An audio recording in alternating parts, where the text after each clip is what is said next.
Welcome back to Clarify Everything, the podcast where Matt and Shane dive deep into the world of technology, artificial intelligence, and cutting edge science. Whether you're a tech enthusiast, a curious thinker, or just trying to keep up with the fast paced world of innovation, we've got you covered. I'm your host, Shane Kirk, and as always, I'm joined by one Mr. Matt Barry.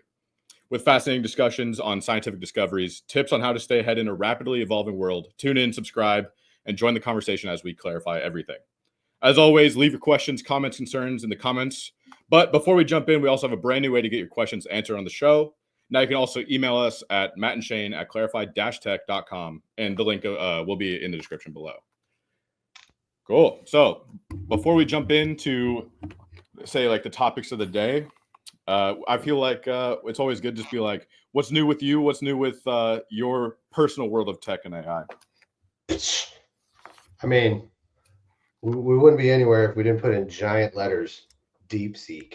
Deepseek. That is okay. Well, that was my first topic.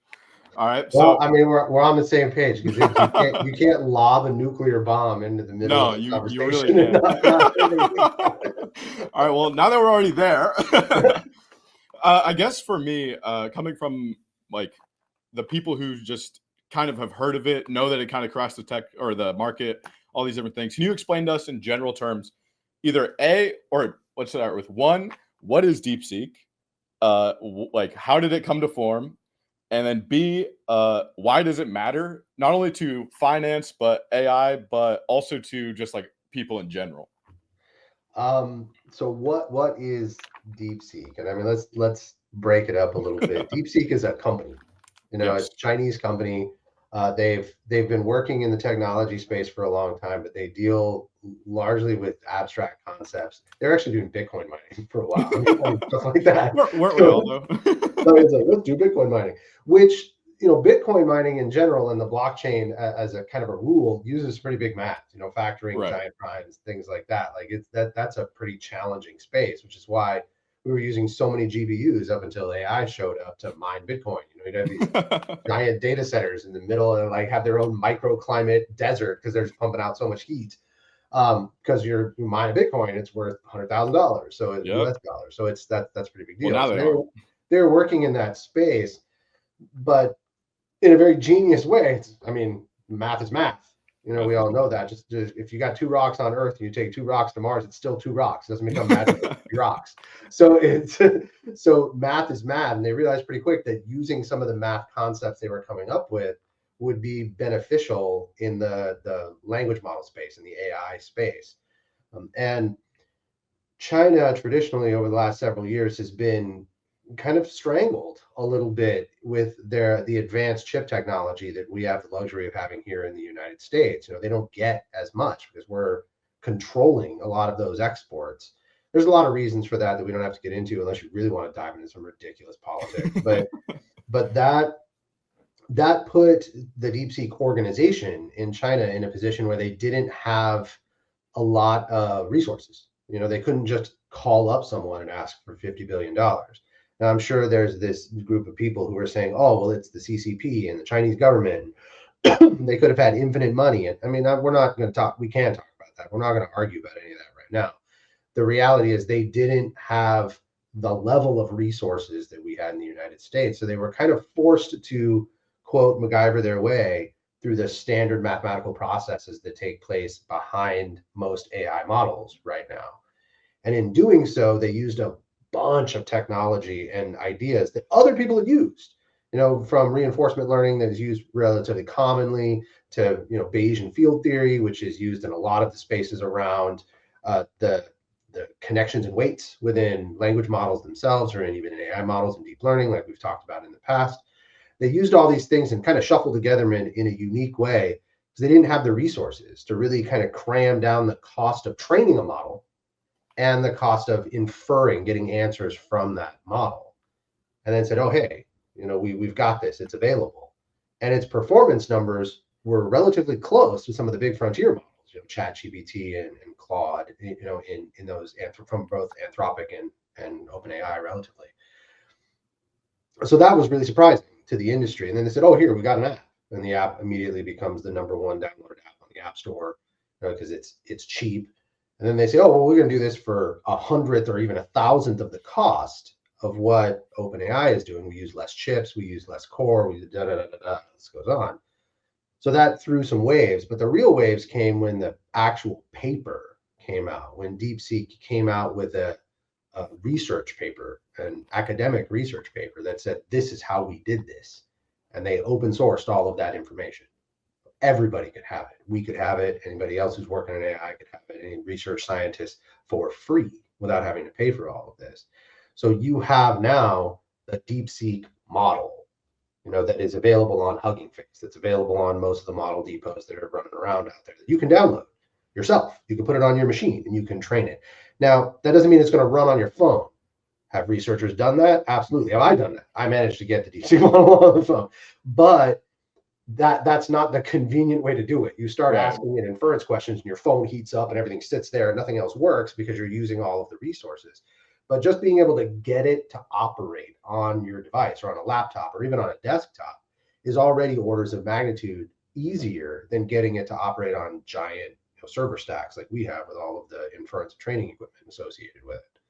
So that is a coup. That is a giant change in the industry to show that a smaller, more efficient, more well-designed model can compete with these larger scale, frontier level organizational enterprise models and be almost as good. Right. And the real strength of that is that now we've got the jillions of open source tinkerers and engineers and project leaders who are looking at it saying, well, can we make our project better with this? Can we improve what we're doing? Can we train a better model that we're working on? And it kind of takes the teeth out of some of the big frontier models arguments in that, oh, we need trillions of dollars to be able to do this research. Well, realistically, this group of Chinese scientists working at DeepSeek put together this package for $5, $6, $7 million. I think it's 5.6 is the currently understood number, but that's who knows what it actually is. 5, 6, $7 million versus the billions of dollars it has taken to train some of these other models. So that opened up the realm of conversation around this. So if you're a user, you can just download the DeepSeek app and just use it. Now, is China going to be collecting that data? Well, of course they are. Just like OpenAI is collecting your data if you're using ChatGPT. Or you could, if you're a researcher, or even a moderately skilled developer, you're just starting out, you're just playing around with code and you want to play with it, you can download those models and you can put it on your machine and you can see how it works. And that open source piece is really the nuclear bomb that's been lobbed into everything. This is a way to make a model smaller, more efficient, more capable, using less compute and train it over more time than the tens of billions of dollars it has taken to train some of the frontier models up to this point. So you've really got two pieces. You've got the model, the open source piece that's really valuable to a lot of different researchers.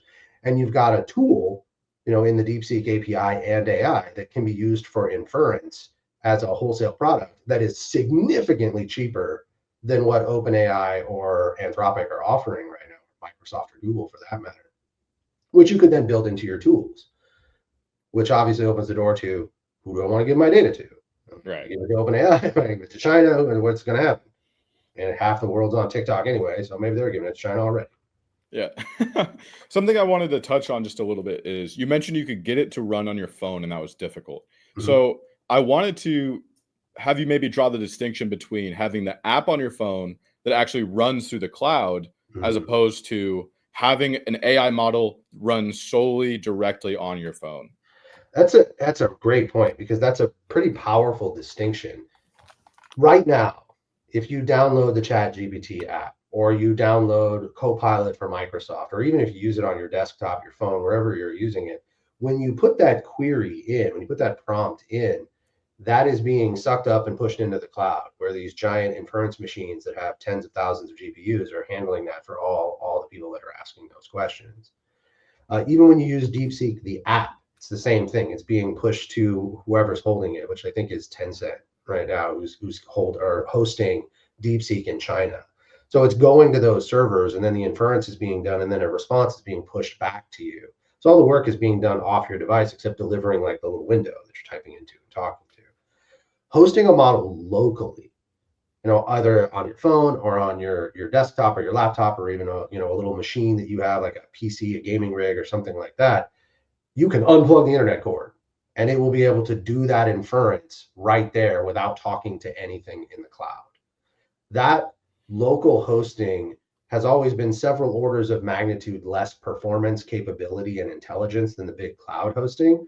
But as a really good point that you just made, this system, the algorithms and the various methods that DeepSeek is using to design and train better models narrows that gap substantially. So you can host a model locally that doesn't talk to the internet, which is fantastic for 100 different off the cuff possibilities. Rural anything. Rural medicine, rural farming, rural health, rural construction, shipborne, anything that's on a boat. If you're in the Right. middle of the Yeah. ocean, good luck getting internet. So Yeah. I mean, if you've got a model that's trained and you have the data that the model can then reference, and the data for most really important things doesn't take up a lot of space. We could take all of the sum of agricultural knowledge that we have, and it'd probably be 20 terabytes, Oh wow. including pictures and things like that. Hmm. It's not a lot. And I'm saying probably because somebody at some point in the comments is going to come back and be like, hey, we've done this work and we looked at it, and it's 5,000 petabytes. And I'm going to be Yeah. like, eat my hat. University of Illinois did this in 2002. Right, exactly. Which is fine. I mean, that's what I want. Tell us that. Yeah. Tell Yeah. me the answer, because I'm a scientist. I'm We curious. definitely I want to want to see that know. data as well. Yeah, you got it. I'll take a look at it. But the assumption is that we could take this data, and then that would be everything, and then store that in some hard drives and put it on this boat or in this truck in this remote place with the inference engine in a small place that could then access all of that data, and you'd have a functioning AI that wouldn't need to speak to the cloud, and you could use in that space. So this is a really big step toward getting those things mobile and functional. And I mean, not to mention the military. Oh wow. It Yeah. If you're in a space where your signal's being jammed, or you're not able to communicate, or you don't have internet access, and you've got an AI that can actually reference points. One of the projects that we're working on internally, which we would love, if anybody out there is interested, we would love to work with, is using AI and medicine together for combat medical scenarios. So that, how often do you run into a combat situation where you're not able to administer a treatment because of X variable? Well, if we can answer those questions, then medics can operate more efficiently in that given environment. But right now, we can't get that. The gear would take up a truck, Right. But with DeepSeek, we're able to start shrinking some of these things down. And I mean, it's a breakthrough. It's a really significant change in the science, because somebody was forced to do it and not told that they couldn't. So that's a good question. Right. It's almost like if you're kind of bringing back to your military analogy, it's like people talk about like force multipliers, right? And Yeah. so having a compact AI that can run locally in, like, for the medic example, becomes, now we have a force multiplier for our medics, Yep. but now we also have a force multiplier for our civilians as well, for like seafaring people or agriculture Mhm. people. The amount of people that have been in a bad situation in the ocean that maybe if they just knew some information, like they have an engine go bad, it could really help those people. Yeah, and that's, to me, and to a lot of the other researchers that are working in this space, and especially at Clarify, that's solving a problem that's real. Right. That presents an actual challenge that can cost life or save life or make significant change. Is you're in a space where, oh shit, we blew all these bearings in this motor, and our engineer has no idea how to MacGyver this. Well, if somebody has ever done it, and you have the sum total of all information right there on a drive, I don't know how long it would take you to search through it, but a decent inference model could search through that in a few seconds, Right. and then come Right. back and be like, hey, if you use this bearing over here, it also fits in this same spot, and you'll be able to limp your way home instead of being stuck in the middle of the ocean. Like that's pretty significant. And it's not, are there a jillion cases where stuff like that happens? Probably not. But if you're the one on the damn boat, it's a pretty important Yeah. case. Just make sure that drive does not get wet. Keep your Put it in a Ziploc bags Ziploc bag. handy. Yeah. So, with DeepSeek essentially being a giant monkey wrench being thrown into the AI industry, something else I wanted to talk about, of the entire industry kind of being shaken up right now, is our new president, Donald Trump, or I guess old president, Donald Trump, has announced a $500 billion AI promotion deal, or like, I don't know if it's Right. really considered a deal, but Infrastructure deal. Yeah. infrastructure deal. And I wanted to ask you or pick your brain about not only what do you think about it, but what does it mean? What companies or who gets that money? And why $500 billion?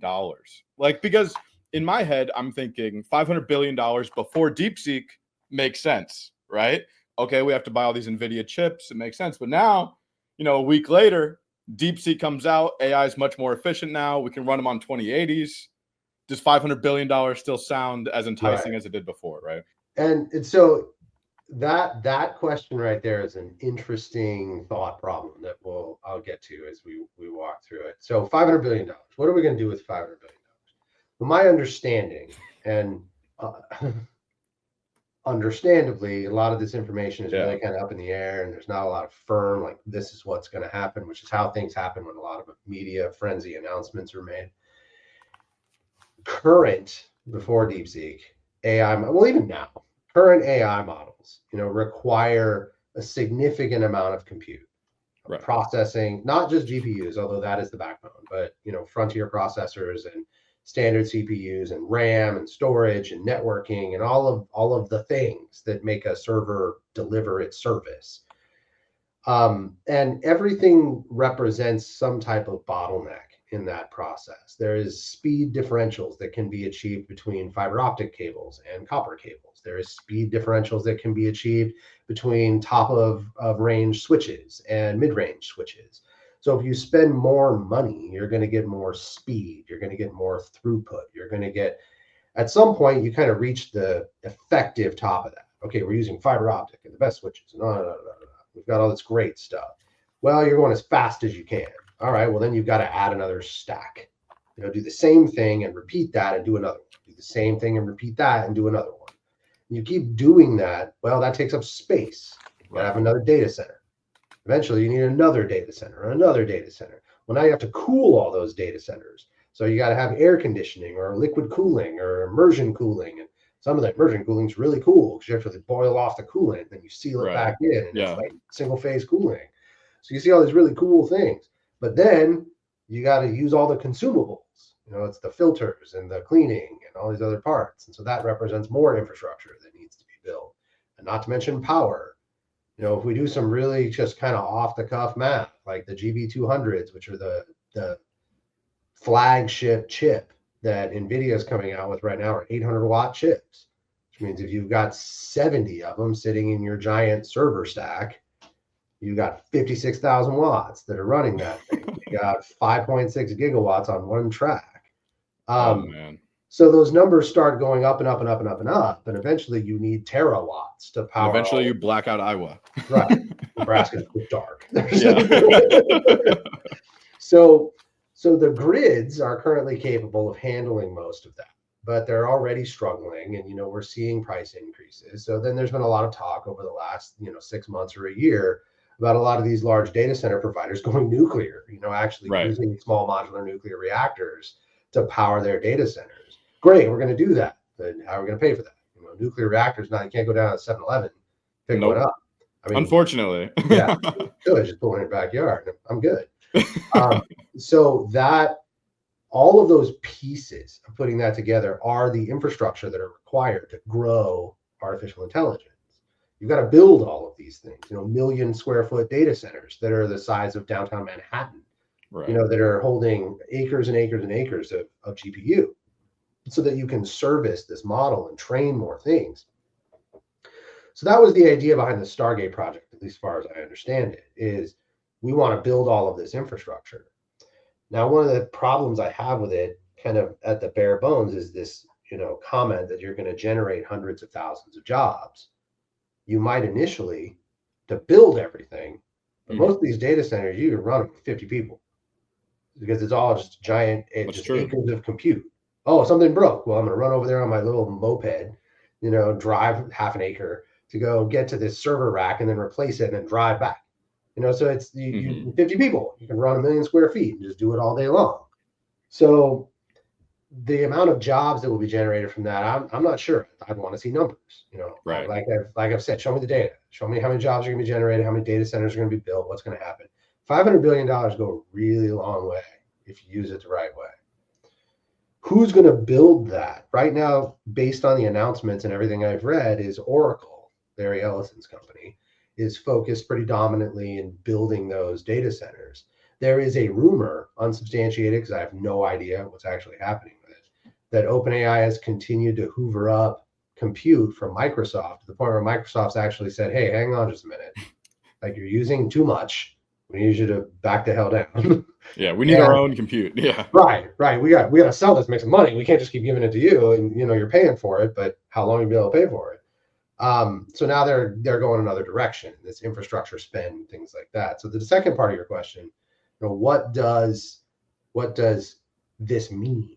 Now that DeepSeek is here, the optimist in me says, hey, we got $500 billion that's been earmarked to do really bitchin' stuff, like build more cool AI and do all these really cool tech things. And now that DeepSeek shows up, we could do more. Like, right. we can cram more into that $500 billion than we could before. So it goes even further, right? Yeah. Where $500 billion before would have given us maybe a frontier model or two. Now maybe give us 100. Right. Do all these other cool things. The pessimist in me realizes that in this space, essentially a war has been started between the big frontier companies that are currently at risk of having AI turn into a commodity, which is probably what it should be. Right. So as an example, Microsoft and Google are doing this really well. Microsoft includes Copilot in all of its products now. In the Edge browser, you can just click on the side and ask Copilot some questions, and it shows up. And there's no cost associated with that because you have a Microsoft license. You're paying for it in that license. The same thing with Google. You can get it in Chrome, and you can get the really cool stuff when you have a Google license and you're paying for the whole G Suite package. So it becomes part of their product. That's a really good way of presenting it, because then it becomes this ubiquitous thing that everybody uses over time and starts becoming comfortable with, instead of it being a standalone product. But what this does is absolutely shoot OpenAI and Anthropic and a couple other companies directly in the foot, right, or maybe even in the kneecap, because all they build is this AI product. And now Sam Altman has said multiple times, well, I'm looking forward to bringing you AGI. Okay, so now you're trying to say that $500 billion is going to get us AGI, which most scientists are like, that's not how it works. But if that's the case, great. But that means you're spending $500 billion, which is more than we spent to build the interstate highway system in the United States, to build a system that is likely going to benefit you and your company as a privately held company now, or sort of privately held, but for-profit company right now. Whereas the open source army is going to start developing new and innovative tools, and they're going to need the compute to run that as well. So we're still kind of in this resource game, which is probably why NVIDIA took a bath yesterday when all of this stuff came out, because nobody knows how many chips we're actually going to need, and NVIDIA has always banked on this $500 billion or other billions of dollars showing up, asking for more and more frontier chips. Whereas now, I mean, hell, anybody that's got a 4090 or 4080 or 4070 or even 20 series lying around can probably spin up their home AI. Right. Doesn't even worry about buying ChatGPT anymore. See, like, the business mind in me just thinks about it like this, right? In AI, there was always a problem with monetization, right? Like, that's why we see these like Copilot and like Google, Facebook, all these guys kind of being able to offer AI just because they had the revenue streams from somewhere else. Right. So a company like OpenAI, where AI is what they do, and now even already within the last day, we've been seeing people come out and being like, why am I paying $200 for ChatGPT when DeepSeek is free? Right. Yeah. And so you and like basically said this is a shot in the foot or even the knee. For me, from a business perspective, this feels like a shot through the gut, maybe, or the heart. Like, this feels like their entire business model just got undermined, and they need to find a way to essentially either integrate like they did with like the Apple phone and find other revenue streams, or do something that can compete on the free market and become the go-to user experience or using product, right? And so it's either, from my perspective, it goes like this. It goes either you are a high-end exclusive that is better than DeepSeek, and you can charge that premium, right? Which frankly, right now, they're not. Right. Like, they're charging a premium, but not offering a premium product compared to the DeepSeek model At least that's what the market is saying, right? Yeah, and there's a lot of truth to that. We can split hairs and run into nuance all day long, all we want. And like, oh, well, it's this much better in ArcAGI. It's this much better in math. It's this much, blah, blah, blah. But when it comes down to the general purpose and function that 85% of your users are actually going to be using it for, if the difference between DeepSeek for 10 cents and OpenAI for $1 is 2% performance, Right. everybody's going to be spending 10 cents because the fear mongering that happens with that. Oh, we're giving away all our data to China. I challenge you to find one place where you're not giving your data. Like, are you on the internet?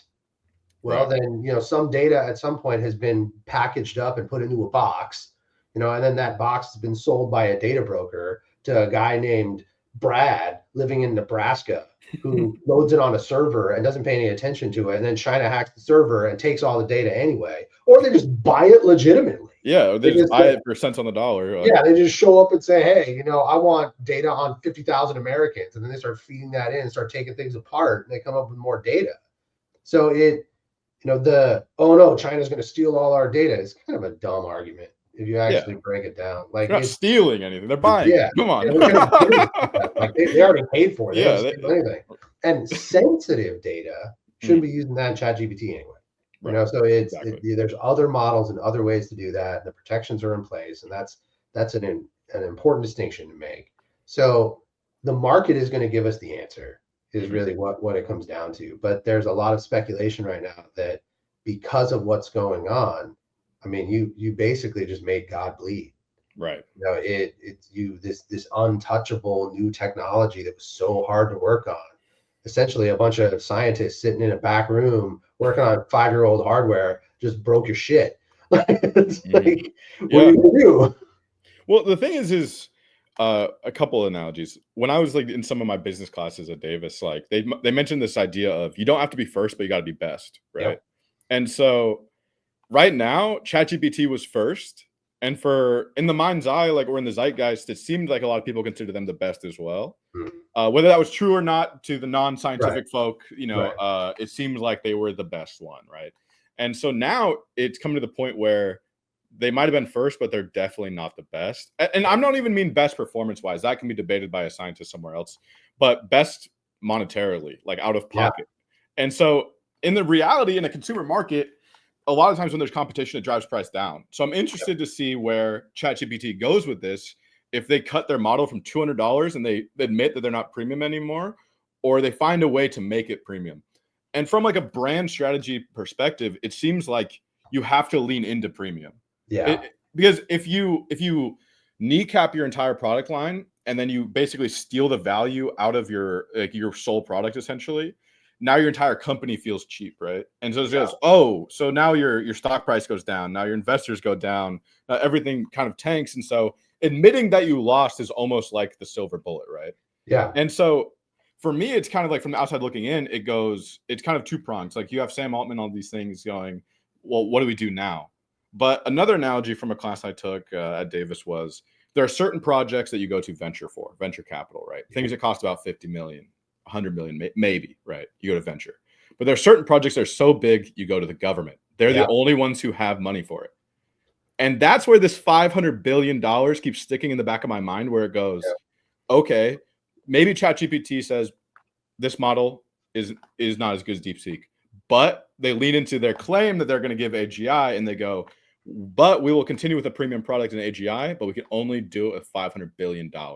Well, of course. Right. And so this kind of seems like the corporate play in my head, where it goes, okay, whether that's true or not, we don't know. We're yet to see. We don't know if AGI or ASI will actually come out, but it seems like the only way to kind of continue in the path they've gone is to just lean even further and just go, we need the money.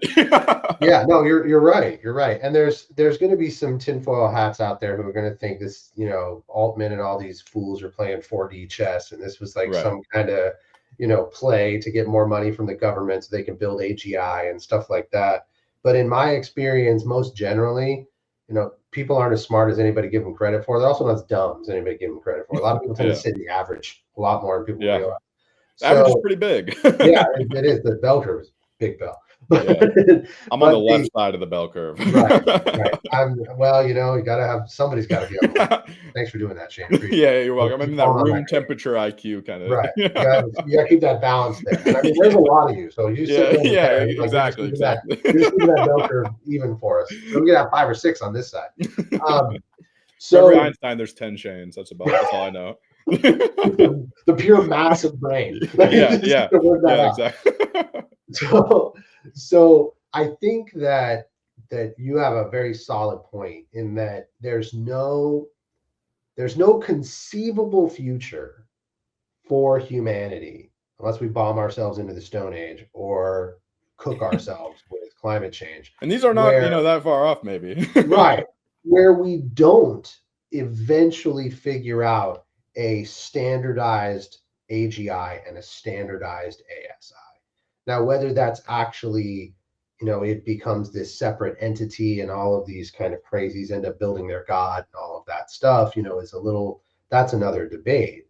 But I think logically, we will eventually end up with machines that are so much more capable than the average human in a lot of spaces that we'll have to consider what that would mean. Are we going to get that in the next 2 years? God, no. There's no, forget it. Like, it's not going to happen. Are we going to get some cool stuff that might approximate that in a few years? Yeah. I mean, we're going to see some really interesting technological change, especially if you throw $500 billion at it. Yeah. Is it going to equal some godlike machine that's going to be able to solve physics, according to Sam Altman? No, you can pound sand. Like, there's no, first of all, how do you solve something that's a rule set? But that's a whole different conversation. All I know is I could never do But, it. but the what we will see happen, with all of this money is a lot of maneuvering, because it's a Right. lot of money. $500 billion is a lot of money, and it will do a lot of things if it's used properly. But right now, it sure sounds like, looking at it from the outside, that the United States government, has decided to invest in a private company to develop a fundamental technology that can affect change over the globe and effectively shift the balance of power. So that, in making that analogous to the Manhattan Project, is not necessarily wrong, Right. because the power that a decent AGI system could generate is pretty substantial. But are we going to be beholden to this company, to become a surveillance state and do all these other things because they're the only ones that have AGI? I think the answer now is no. I think that at this point, with not so much just DeepSeek itself, but what it represents, is that there is a shift in how technology is going to be viewed in this space. And I mean, we can't forget, and I'm never going to let anybody forget, that at some point, about a year or so ago, Sam Altman asked the venture capital world for $7 trillion so that he could, quote, solve quantum computing, solve fusion, so that he could create AGI and then ask it how to make money with AGI. So, and if there is any doubt that that's what's said, Google Sam Altman asks for $7 trillion, and you will find piles of information on this whole process. So, this is just a step toward that. I mean, I don't think it was rational for anybody to think somebody was going to appear out of nowhere and write Sam Altman a $7 trillion check. Right. But this is 1/14th of that amount of money. And if it keeps moving in that direction, he's going to get his $7 trillion. It's no secret that he's invested in life extension startups, in fusion startups, because he's looking at this from kind of a holistic point of view. And that makes sense. But, any decent forward thinker is going to think about the entire structure that's being built. But in this space that we're in right now, the microcosm of thinking that's happening is, oh, what's going to affect me today, which is how the consumer market should operate. Is okay, great. This is a project that's going to give us benefit in 15 years, but what's it going to do right now? Right. How are we going to subsidize? How are we going to stomach spending $500 billion on something that we may or may not even see? Or it's going to be another one of these in 20 years. Okay, it's going to be ready in 2 years. It's going to be ready in 2 more years. It's gonna be ready in 2 more years. Yep. That's gonna be 40 years from now. It's gonna be like we're almost there. All right, well, how many trillions of dollars have we given you? We never got there. Right. Which is why corporate trust and market trust is so important, especially in this space, because a lot of it's pie in the sky. Yeah. The market trust thing is a big deal. And I think that something that people don't fully kind of factor into that is also like market trust, like with like the government, right? Right, And so, like for me, for example, like I grew up in a very rural place, right? And the power grid there is actually so strained that they stopped giving out housing permits like 3 years ago because they couldn't afford to have people on the grid, right? right. And so for me, just as like a normal American who's not like super invested in politics or either way, it just goes, all right, you have $500 billion to throw at some like some startups over here or some like large companies, but Yep, you don't have 50 million to just like help some rural counties get some electricity. Like I right. think help like Flint, Michigan, like get some good water. I think this is the second episode I've talked about Flint, Michigan, but it's like not only is it a market trust thing for the companies, but it's like how do like kind of like you mentioned, like how do American people stomach we're spending 500 billion of taxpayer dollars Yeah. on things that for the next 30 years might only benefit 3 people, right? Well, Sam and Altman, I Elon, don't, yeah, Zuckerberg. seriously. I don't know for sure if Yeah. it's taxpayer money, if it's subsidies, if it's, there was this during the announcement, SoftBank was there and they were like, Yeah. oh, we're 100 billion of this. And, so maybe it's banks investing. But then I have to do exactly what you just did. And I have to take a step back. And I have to say, in very clear terms, my fucking street has potholes in it that are Yeah. 6 feet Yeah. deep. Or like the So, thing is whether it's a government or a bank, that's not their money. yeah, So like for example, the bank may say it's their money, but they're spending user money. And so whether it's taxes or bank money, they're giving away other people's cash. And right, that to me is the heaviest weight to bear, where it's like, okay, I went to a high school with 90 students in it and people there didn't have a bus, right? right. Like how do we solve these problems where like California inner cities have some of the lowest education rates Yeah. across the country. The country itself is one of the lowest educated in the entire world. How do we have these major problems within our citizens or like our community of like Americans? And then we're just like, all right, guys, that really sucks. I know you guys wish that you guys could have good But roads and electricity, AGI. but hear me out. This guy who was at Y Combinator somehow says AGI will fix all our problems. Like that to me just feels so disingenuous in a way that it just goes, okay, these guys don't actually care. Like they just Yeah. don't care. You know what Yeah. I mean? And it's both a hard pill to swallow and a hard sell. People get Mm, caught up in the hype, in the mystery, in the new frontier and all of this right. great stuff. But there's a reason why Maslow's wrote his hierarchy of needs the way Yeah, he it's did. true. And Like AGI is at the base, right? right, right, and at the bottom. It's underneath. AGI is number Like you one, got to have and AGI at then the bottom food. pyramid, and then food. It's security's out. We just have AI, and then food. Yeah. So it's that. But there's a reason. We can try and change our genetics, our evolutionary Mhm. history, who we are, as much as we want. But I still need to eat. Right. I still get Yeah. cold when it's cold outside. Right. I still like an air conditioner. I need to go back and forth. I need to wear some shoes. I need some glasses. I have contacts, but I need glasses. Like it's like we still need these things, to give us security, to be able to feed our families, to be able to live our better lives. And if we're sitting here saying $500 billion, like the term we've talked about a lot, it's opportunity cost. Right. What else could you do with this $500 billion that you are sacrificing so Mhm. that you can work on the dream of AGI? Yeah. Now, there is a balance to be struck. You Correct. don't want There to always fall is. all the way to this side of the equation and end up being like, oh, okay, we're going to fix all the roads and we're never going to innovate. But you don't want to fall on this Mhm. side of the equation where it's like all we're going to do is innovate, and there's 936 homeless people in our town. None of the roads work, and the power goes out on a regular basis. Like Right. this is a problem. This is also a problem. So we've got to find some balance in there. Yeah. And I'm always brought back to this, which is my regular Elon bashing that happens in this space is that and anybody watching, there'll be an episode at some point where Shane will say something and I would just go off on an Elon rant in a way that it's hard to, it's not going to happen this time, but it will happen. Just stay with us.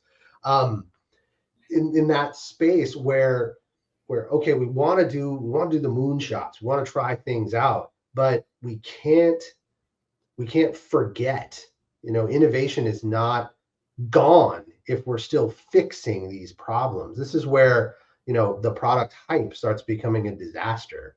How has AI helped someone eat? Right. How has it helped someone live longer? How has it helped someone be better? Has it solved tax problems? Has it built roads? I'm obsessed with roads. I ride a motorcycle, which means anytime there's a hole, it looks like this and it's this deep, I might die. So it's that when I'm living in an affluent area of an affluent state and we have holes in the road, that tells me it's got to be so much worse in other places. Which is why it was such eye-opening, Shane, when you and I first met. And you're talking about where you came from. You're like, hey, we had 90 kids in school. We didn't have a bus. Like, a bus. Bus is like $85 if you go to like an auction. Okay, so it's a funny story. We have, I will admit, it was a little bit misleading. We have one bus, right? But so I grew up in a place, or my first high school, I eventually transferred. It was South Fork High School in Humboldt County. And I lived about 30 minutes away, right? And there was 3 students who lived near me. And so I think that it was like for most of the year, or maybe just part of the year, they actually sent like a minivan with just like a lady to pick us up. And like I would just like stand on the side of the road. Like there was no bus stop. It was just like outside this like convenience store, or not convenience store, like a pawn shop or something. Not pawn shop, like a gift shop. And then like just a lady, her student went to the school, or her kid went to that school, and she would just show up in a van and just be like, all right, get in, we're going to school. And this is 90 students, including 8th grade. Yeah. Like, I mean, it's not. And I think my larger point is this. It's less so that I'm like a political commentator or anything like that. It's just I am an American citizen working in tech. And so the idea of striking a balance between the 500 billion that goes into, AI, and then the zero that goes into infrastructure, or it's not actually zero, but the thing is for me, maybe for every $500 billion that goes into AI, maybe a billion goes into frontier counties. And for those of you who don't know, I believe a frontier county is any county with like less than 1 person per square, or 3 people per square mile or something like that.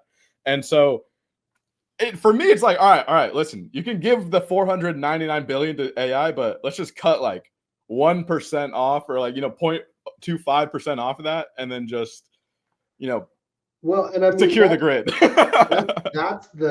that's the sales hook, in my mind. You've got to say, oh, well, this is going to generate hundreds of thousands of jobs.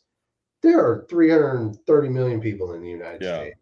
If a third of them can work, we're talking about 110 million people that should be working. Because obviously we've got elderly, we've got children, we've got people that don't work, people that can't work. So if a third of them work, we got 110 million people, which means if you're going to create 100,000 jobs, it's a tenth of a percent. Tenth of a percent. So that's not a lot. For $500 billion, you're not creating a lot. And I still contest, I don't think it's going to create that many jobs. No. I think maybe you create 2, 3, 4, maybe 5,000. But that's because realistically, you got to build these data centers and you got to lay cabling and stuff like that. But you're not going to hire a bunch of people to do that, because when it's done, you don't have anything else to do. Right. So you're going to hire contract agencies, and they're going to come in, they're going to do the work, and then they're going to pick up another job afterward. And as we all know, when was the last time the government ever purchased anything quickly? Yeah, I think that the purchase cycle for many government agencies is like 2 years or something like that. Right. That's on the short end. Right. So, if we sign all of this and it's done and there's money in the bank, we're not, but then Larry Ellison turns around and says, we've already broken ground on some of this. Here's a Stargate, which means you were building that shit before anything was announced. Right. You're just like, I'm going to build a data center and do stuff with it. All right, so you're going to spend millions of dollars and build a giant concrete building with servers in it. You don't know what to do? Where's our Department of Government Efficiency telling us that we're not supposed to be spending money on this stuff? Like, I'm going to complain about the roads until the end of time. The Romans were building roads 2,000 years ago that are still pretty good. We Right. haven't built roads 2,000 days ago that still don't have holes in them. Yeah, was So, it the causeway here in Sacramento has been under construction for the last 2,000 days? right, exactly. Exactly. So it's like, and it still goes like this. It's still a Yep. roller coaster. Yep. So it's that, yes. I mean, I use roads as kind of both an analogy and a point. Right. We look at this kind of thing and we're spending all of this money. What are we getting for it? Mhm. What do we get for it? Oh, we're going to get this amorphous, electronic god in the next, 5 or 10 years that's going to solve all of our problems. Well, what if it doesn't? Right. Like, what is the risk scenario that you are willing to accept? You're going to dump everything in, you're going to live miserably for 5 years, and there's a 50-50 shot that this electronic deity is going to come in and start telling you all of these things that you're supposed to do because it's going to have all the intelligence you can possibly imagine. Right. Yeah. And Yeah. it's so, and without diving too deep into the other piece of the problem with that, we assume that exponential intelligence is benevolent. Mhm. But when was the last time that anybody listening was remotely concerned with the ants that were in their living room? They were just in your way. Right. So even though they are a fundamental part of the nature that we live within and we build on top of, we just murder them just to Mhm. get them out of our way. We just kill them all. We just spray them. We just step on them. We just fire, burn them all up, because the level of intelligence difference between those two is so massive that we can't even bother taking the time to explain to them or redirecting them or doing the right thing. We just murder them. And I do the same thing. Like, I have Yeah. a rule with all the spiders in my house. If they're in my house, they die. If I'm in their house, they can bite me as much as they want. Right. That's the rule. So I'm trying to develop some type of harmonious balance with nature here, but we can't guarantee that some hyper intelligence is going to do that. Mhm. And if I'm not going to send everybody to hell and start talking about some of the thought problems that are generated with hyper intelligent future AI, being able to manipulate the past.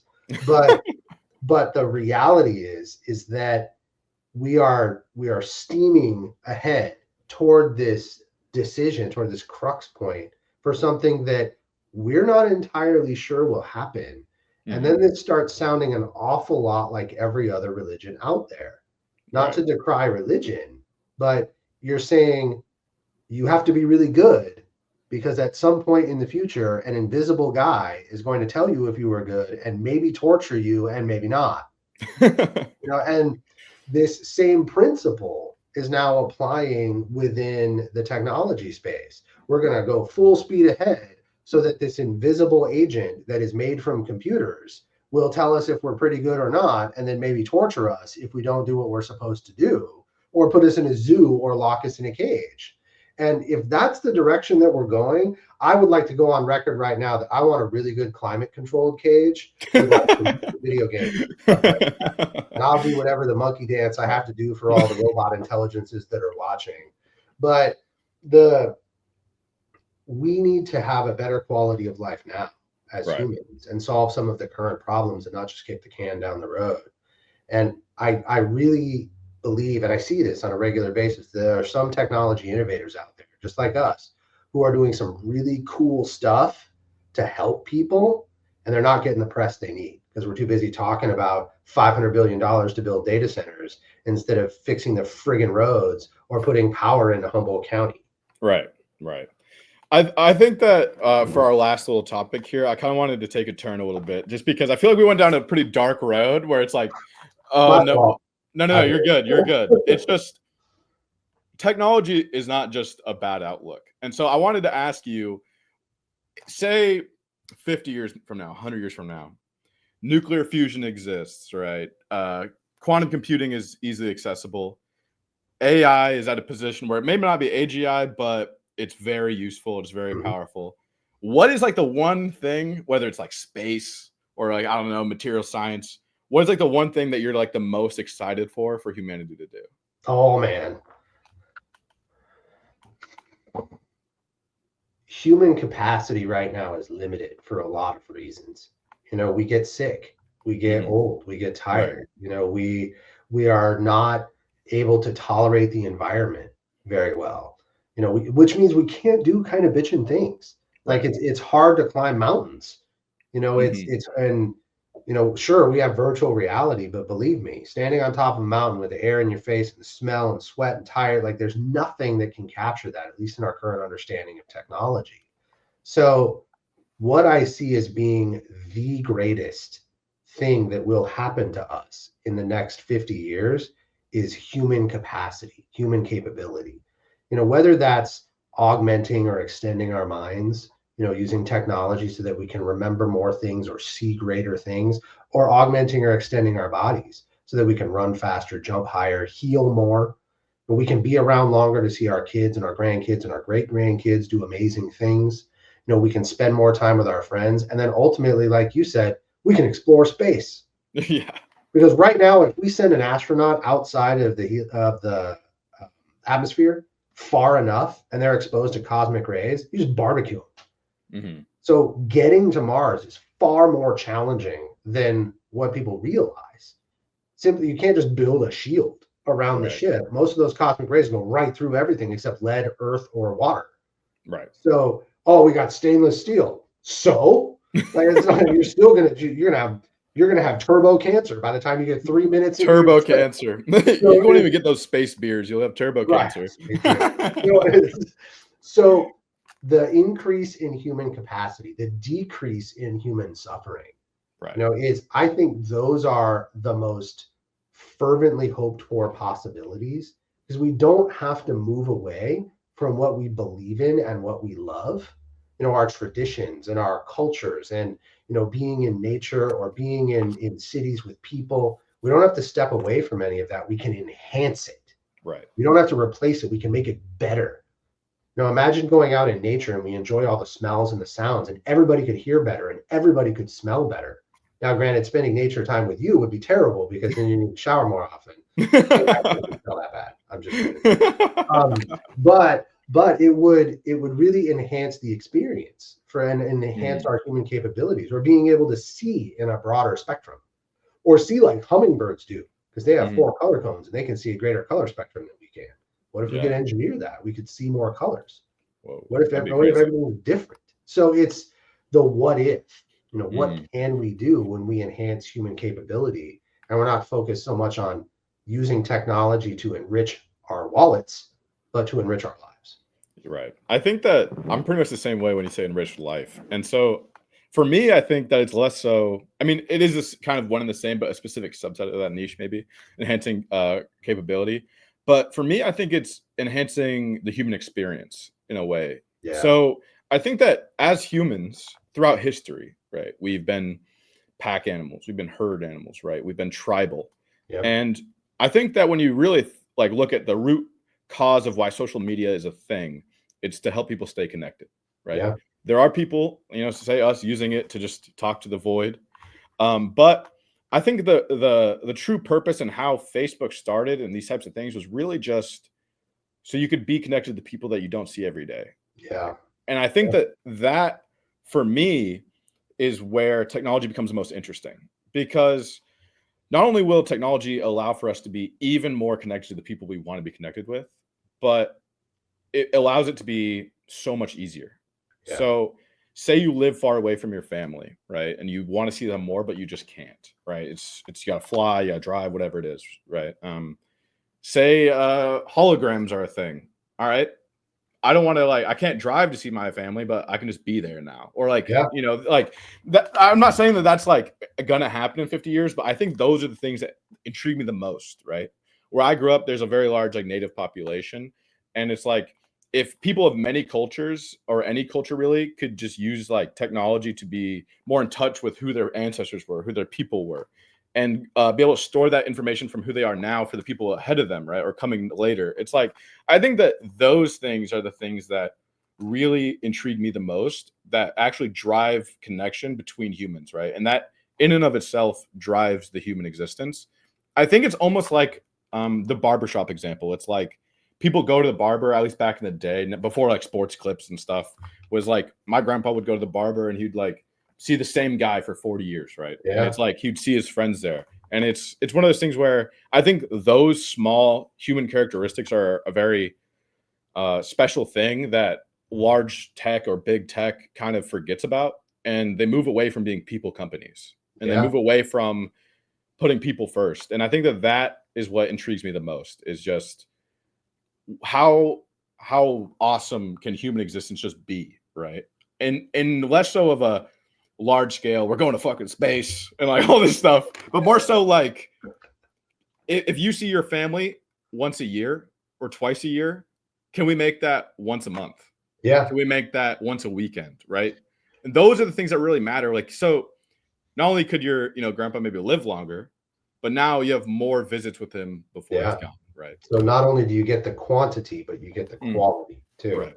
And that I couldn't agree more. I really, normally I'm very contrarian, even Mhm. and anybody watching, you'll know I argue with Shane all the time. It's one of the reasons I like talking to me because I'll tell him to shut the fuck up. But Yesterday off camera, we had an argument about mercury poisoning. yeah, it got loud. The neighbors got involved. But that's the point, is that I tend to be that kind of person, but even then the connection is important. Mm, Even then it's who do you argue ideas with if nobody's there? right. If you're not connected with them, if you're alone. And we are pack animals. And I think, I guess the cliche way to put in this is tech is supposed to bring people together and not separate people. And in this country right now, and actually over most of the world, everything's so hostile. Mhm. There is obviously there's fighting and wars and there's injustice and there's that's always going to be that way. It's always been that way. But we need to try. We need to put the effort in to use the resources we have to connect and to make things better, not just different. Yeah, I think that's a great place to end it. To sum it up, Deepseek is awesome. Trump's $500 billion deal is, we'll see where it goes, and the future of tech looks pretty freaking sick. All right, thanks guys for watching. This is episode 3 of Clarify Everything with Matt and Shane. Have a good one.